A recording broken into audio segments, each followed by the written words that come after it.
भाटुंबा येथील प्रगतशील शेतकरी ज्ञानेश्वर तात्या चौरे यांनी मुलीच्या हस्ते पहिले ऊसाचे रोप लावून एक आगळावेगळा आदर्श निर्माण केला आहे. पुढे काय म्हणाले ते पहा गावगडा न्यूजवर.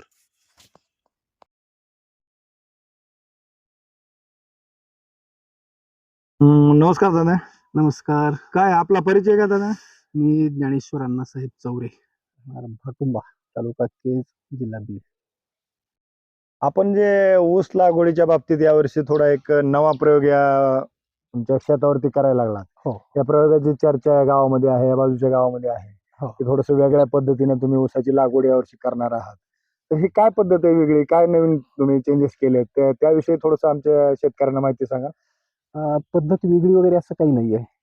हे शुगर केन नर्सरी म्हणून आपण हे तयार केलेली आहे. शुगर केन नर्सरी म्हणजे आपण जमिनीवर पोतं अंथरतो आणि त्या पोत्याच्या खालचीच माती त्या पोत्यावर टाकतो आणि पुन्हा ऊसाच्या कांड्या, जशी की आपली जुनी पद्धत होती त्याच्यापैकी एक डोळ्याची कांडी केली आणि पोत्यावर अंतरली आणि त्याच्यावर पुन्हा गांडूळ खत टाकलं आणि गांडूळ खत टाकल्याच्या नंतर पुन्हा त्याच्यावर फवारण्या केल्या, ट्रीटमेंट केली आणि त्यामुळे थोडंसं नवखी वाटते. तशी पद्धत ही जुनीच आहे. त्याच्यामध्ये करण्याचा उद्देश एक आहे की आज आपण विकत्रीचं रोप घ्यायचं म्हणलं तर ₹2.75 एक कलम भेटतंय आणि या पद्धतीमध्ये मी जी केलेलं आहे जवळजवळ 10 हेक्टरचं म्हणजे 25 एकरचं रोप तयार केलं आहे आणि 25 एकरसाठी मला पूर्ण खर्च मजुरी, बियाणं, ट्रीटमेंट सगळी मिळून एक 95 पैसे ते ₹1 खर्च आलेला आहे. त्याच्यामुळं खर्चात मोठी बचत ही एक आहे आणि रोप तयार केल्यामुळे पुढचा ऊस लावण्याचा जो कार्यकाल आहे 1 महिन्याच्या पुढून अगोदर मोजला जातो किंवा शेतात जी रोप तयार करायचं, ऊस लावायचे, तो कार्यकाल आपला कमी होतो. त्याच्यामुळे हे नर्सरी केलेली आहे आपण. म्हणजे ऊस लागवडीवर येणारा जो खर्च आहे हो. तो सुद्धा कमी झाला आणि रोपावर जो खर्च येत होता हो. तोही कमी झालाय. मला वाटतं तो जवळपास 40% खाली आणलाय. हो, 40% पेक्षा जास्त होतो. जवळजवळ ₹2.75 आपल्या टिश्यूचं सेकंड जनरेशनचं रोप आहे हे. त्याच्यामुळं ते रोप जर घ्यायचं म्हणलं तर ₹2.70-75 आहे.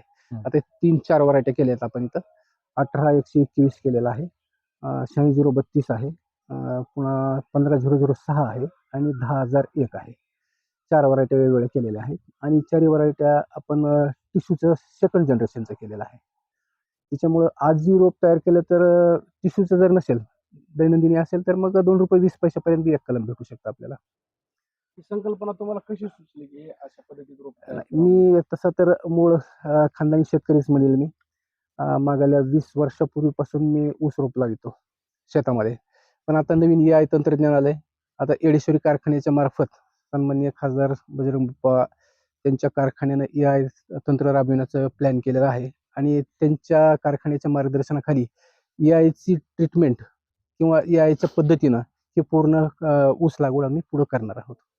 आता किती रोप तुमच्याकडे अवेलेबल आहेत? एक आता 1.5 लाख केलेला आहे आपण 25 एकरचा. 1.5 लाख आणि 25 एकरसाठी हे रोप तुम्हाला पूर्ण पुरेसे होते. 6 बाय 6.25 या अंतरावर आपण लागवड चालू करायला लागलो आहे. तर सरासरी आता आपल्याकडे ऊसाचं उत्पादन एकरी काय आहे आणि तुमच्या ह्या आता प्लॅन नुसार लागवडीची पद्धत बदलली तुम्ही, थोडं रोपाचं काही चेंज केलंय तुम्ही, तर ह्याच्यातून तुम्हाला वाढ किती होईल? आता किती उत्पादन निघतंय तुमचं आणि भविष्यात किती काढणार आहोत तुम्ही? संकल्प काय आहे? मागल्या जर पाहिलं तर एक आता आम्ही थोडंसं जास्त जमीनधारक जेव्हा आले आहेत शेतकरी त्यांचा उतारा जरा कमीच येतो, पण 45-50 पर्यंत होतो. जे वैयक्तिक शेतकरी स्वतः शेती करणारे आहेत, एक हातापुरती ज्याला जमीन आहे असं म्हणतात, त्यांना 60-65 पर्यंत उतारा जाऊ शकतो. पण आज घडीला गेल्या वर्षी जी पाऊस झाला, सलग पाऊस झाला 4-6 महिने आणि त्या पावसामुळे शेतीला वापसा नसल्यामुळं ऊसत दिसले चांगले पण उतारा फार कमी आला. 35च्या आतबाहेर ॲव्हरेज आलं आणि आजच्या ह्या परिस्थितीमध्ये त्याच्यातले जी काही उणीव आहेत ते आमच्या आता वरचेवर लक्षात आल्यात आणि जी गेल्या वर्षी आम्हाला पाऊस जास्त झाल्यावर बी जी काही करणं अपेक्षित होतं या त्रुटी सगळ्या आपण बघितल्यामुळं आता यावेळेस ते दुरुस्त करणार आहोत. त्याच्यामुळं आज घडीला माझं टार्गेट आहे आता हे AI तंत्रज्ञानाच्या माध्यमातून 100 टन निघाय पाहिजे, पण खर्च आणि ती उत्पन्न ह्या दोन्हीचा ताळमेळ बघून 5 एकर AI मध्ये घ्यायला लागलो आणि वैयक्तिक 20 एकर जी आहे, 20 एकर माझ्या वैयक्तिक तंत्रज्ञानामध्ये म्हणल्यापेक्षा मी जी काही युट्यूबवर इकडे तिकडे पाहणी करतो, अमोल पाटील म्हणून जे आहेत, स्प्लिंट फर्टिगेशन म्हणून त्यांचं जे एक चॅनल आहे, त्या माध्यमाचा वापर करून मी 20 एकर जवळजवळ त्या माध्यमातून करणार आहे. त्याचं कमीत कमी 80 टन उतार यायलाच पाहिजे ह्या उद्देशानं, आणि खर्च 15,000च्या आत बाहेर एकरी यावा ह्या हिशोबानं प्लॅन केलेला आहे. म्हणजे याच्यामुळे तुमचं उत्पादन खर्च सुद्धा कमी होणार आहे. उत्पादन खर्च कमी होणार आणि उत्पादन वाढणार. आणि दोन ओळीतलं अंतर तुम्ही 6 फुटापेक्षा जास्त ठेवायचं ठरवलं. 6-6.5 फुटापर्यंत आहे. 6.5 फुटापर्यंत. त्याचा फायदा सूर्यप्रकाशासाठी होणार आहे. हो, आता वरचेवर युट्यूबनं थोडंसं माणसं एक जागृत झाली, शेतकरी. मध्यंतरी ऐकलं एकरी 400 टन हो. त्याचं ते रचना वगैरे ती पाहण्यात आली. तर त्याच्यामध्ये सांगण्यात एकच आलं की ऊसाला सूर्यप्रकाश हे मुख्य अन्न आहे, आणि सूर्यप्रकाश कसा भेटेल म्हणून मी अगोदर 5 फुटावर लावायचं नियोजन केलं होतं. पण हे 400 टन एकरी आणि ती काढण्याचं कारण मुख्य सूर्यप्रकाश हे बघितल्याच्या नंतर मी 1 फुटानं अंतर पुन्हा वाढवलं, आणि त्याच्यामुळं एकतर वजन बी वाढेल अशी अपेक्षा आली आणि मेहनत कमी झाली. त्याच्यावर ठिबक टाकायचा खर्च सुद्धा आणखी त्याच्यात कमी झाला. असे बऱ्याच खर्चामधून आम्ही कमी झालेलो त्या. एकीकडे शेतकऱ्यांची ओरड आहे की ऊस पीक परवडत नाही, ऊस पीक खर्चिक आहे, ऊस पिकाला उतारा येत नाही. तरी सुद्धा आपण आज अशा परिस्थितीत सुद्धा या भागात 25 एकरची नवीन ऊसाची लागण यावर्षी करत आहात. हो. म्हणजे ही एक या भागातल्या शेतकऱ्यांसाठी एक चर्चेचा विषय आहे, किंवा एवढी मोठी लावत आहे त्याचा अर्थ नवीन कुठली तरी यांच्याकडे एक आता टेक्निक ह्याने अवलंबलेली दिसते याच्यामध्ये.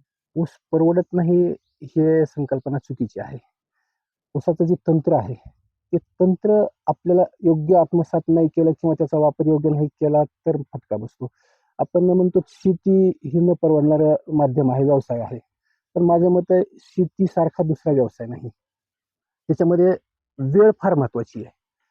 वेळेला प्रत्येक गोष्ट केली तर शेतीसारखं आउटपुट देणारा दुसरा धंदा खात्रीचा, समाधानाचा, विश्वासाचा असं वाटत नाही.